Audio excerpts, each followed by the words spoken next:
Hi everyone, it's Justine. The Capsule Wardrobe series goes on and we are in week 3. Last week I gave you a kind of checklist or guidance to help you plan your wardrobe. Today I'm going to show you my capsule wardrobe plan, including colors. I'm following the same method as the one I gave you last week, so if you haven't seen that video yet, have a look there. First, the weather. In the country where I live, which is Germany, we have 4 clear different seasons. So I'm planning with 30 pieces per season, but I don't want to end up with 120 pieces, 4 times 30. I'd like to give 30 pieces for fall and then take 50 pieces from fall into winter. This way, every season, 4 times a year, I only have to replace half of my wardrobe. That's the kind of system I'm going for. The next question is the lifestyle question. Mine is mixed, hybrid, I would say.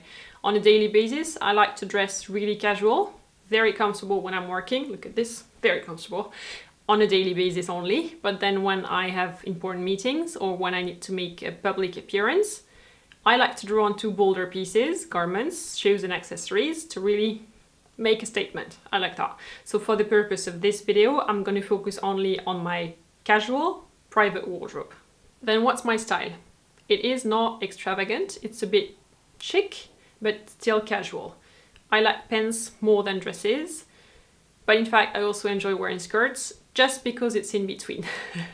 If I dress casually, let's say, then I need one element to stand out and be loud. If I dress in one color, then I need one completely opposite touch of color just to break that homogeneity. So in fact, my style is contrasted. I hate it when everything goes perfectly together from head to toe, and I have to add one detail that says, do not put me in that box.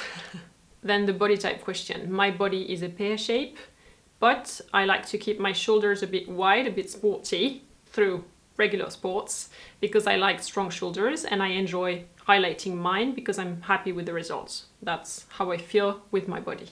In terms of colors, I enjoy wearing black a lot. That's a fact. If you've been watching my videos, you're probably nodding your head right now because I wear black a lot. It's true. But I also like intense colors like bright red, for example, on a lipstick, but not only, or a very warm yellow. I hate orange.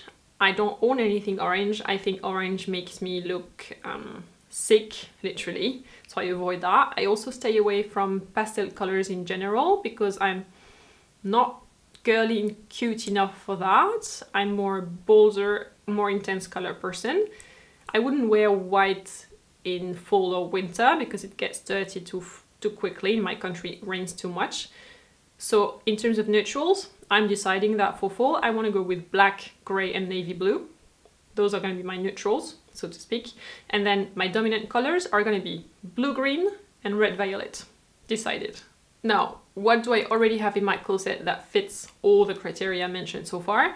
And what do I want to have in my closet? So what's missing to complete my wardrobe? Here I plotted the different categories to fill in and the color palette that I have just chosen. Black, navy blue and gray, blue-green and red-violet. You know this list of items if you've watched last week's video. I explained it all there. First, I'm going to write the number of items I want for each category. This way I get my proportions right. Overall, I want more tops and overtops than bottoms.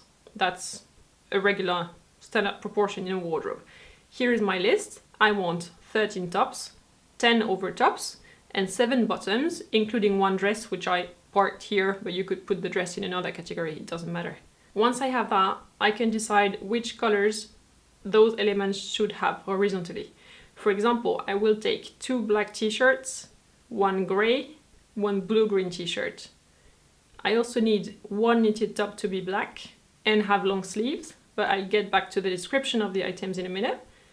The blouses, which are my more chic tops, will be navy blue, blue-green and red-violet, etc. I fill in everything. I split my pieces between all the colors and I can adapt it if I see that I end up with too much of one color compared to the others. For instance, if I end up with too much black, which would be a classic result for me, then I erase some black and replace with more colors. At the end, I have a good overview of what I want to have in my wardrobe, including quantities and colors. I did this list in Excel for time reasons because it's the fastest, but you could also Use colored chips, put them on a mood board, a physical one. Use colored pencils and draw that on a paper, or use watercolor, or you can use cutout from magazines. It's super inspiring, and this moment of planning is really yours, so use the method that speaks to you most. Here is my overview, and you can pause at this point if you want to have a closer look at it. For each piece, now I have a description and a color. Then I go double check my closet. If there are pieces on my list, on my plan, that I already own, like a good pair of jeans, I already have that, I'll mark it, and I'll use a different color to mark the pieces that I don't have and that I still need to find. That's my shopping list. So this is my shopping list. To help you plan your shopping list and actually have it with you when you go shopping, there are really good apps available. I will list a couple of options in the description below for Android, for iPhone, depending on what you have, but there are plenty of options. I'll give you a few. With those apps, you can take pictures of the pieces you already own. So that's your virtual closet. I saved a couple of pictures here just to show you how it works. You can complete this closet with pictures from the internet, pictures of pieces that you don't own yet, but that you're considering buying. Then you can build looks to test if the pieces work together, and I like that function a lot. You can even make a note of which occasion and which season the look you're creating is for. That is smart, because when you go from one season to the next, you can keep the looks, change them a little bit, keep some of the outfits completely. You know, I'm taking 15 pieces from each season into the next season in my case, so that function is really helpful. Having an app like this when you go shopping with you, having your closet in your pocket on your phone, really helps buy only things that really work with your actual wardrobe. You saw two options in this video. The first one was a logical table built in Excel on my computer. That works if you're a logical person, left brain, L like logics. And if you're more a visual person, a creative person, then the version with the app where you see the actual outfits and you can build your looks might feel more intuitive, inspiring, and useful in the end. The overview of garments that you saw in this video is really the way I would structure my wardrobe. So now you know. If I can find the pieces and the colors I want, that's what it would look like.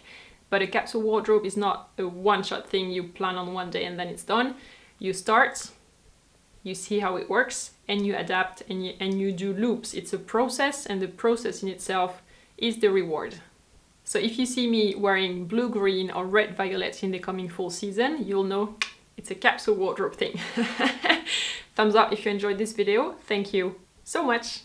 Sunday you'll see a new video on this channel, and on Wednesday next week, the next episode of this series. So see you there, and until then, take care. Bye!